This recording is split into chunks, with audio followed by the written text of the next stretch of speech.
சோழ நாட்டின் பெருமை உலகம் முழுவதும் ஒலித்த காலம் அது. கடலோர கிராமத்தில் வாழ்ந்த வீரன் ஆதவன் ஒரு புயல் இரவில் கரையொதுங்கிய மர்ம பெண் மயூரியை காப்பாற்றுகிறான். மயூரி,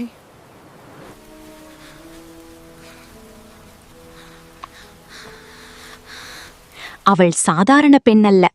அருள்மொழிவர்மரின் உயிருக்கு ஆபத்து விளைவிக்கும் சதியின் ரகசிய ஓலைச்சுவடிகளை பாதுகாத்து வந்த ஒற்றர் என்பதை ஆதவன் அறிகிறான். அந்த ரகசியத்தை கைப்பற்ற பாண்டிய வீரர்கள் கிராமத்தை சூழ மழையும் இருளும் கலந்த அந்த இரவில் ஆதவன் தனியாக போர்க்களமாக மாறுகிறான்.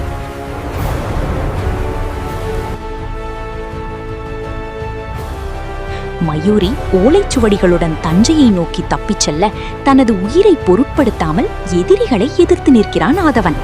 கடைசி மூச்சிலும் சோழ தேசம் பாதுகாப்பாக இருக்க வேண்டும் என்ற எண்ணமே அவன் மனதில் ஒலிக்கிறது. சில மாதங்களுக்கு பிறகு அவனது வெற்றியை அறிந்த அருள்மொழிவர்மன் அவனுக்காக கடற்கரையோரத்தில் சிலை அமைத்து வீரத்தை பாராட்டினான். ஆனால் ஆதவனின் பெயர் வரலாற்றில் எழுதப்படவில்லை. காலம் மறந்தாலும் சோழ நாட்டின் மண்ணில் அவன் வீரத்தின் கதை இன்னும் காற்றோடு வாழ்ந்து கொண்டே இருக்கிறது மயூரியுடன்.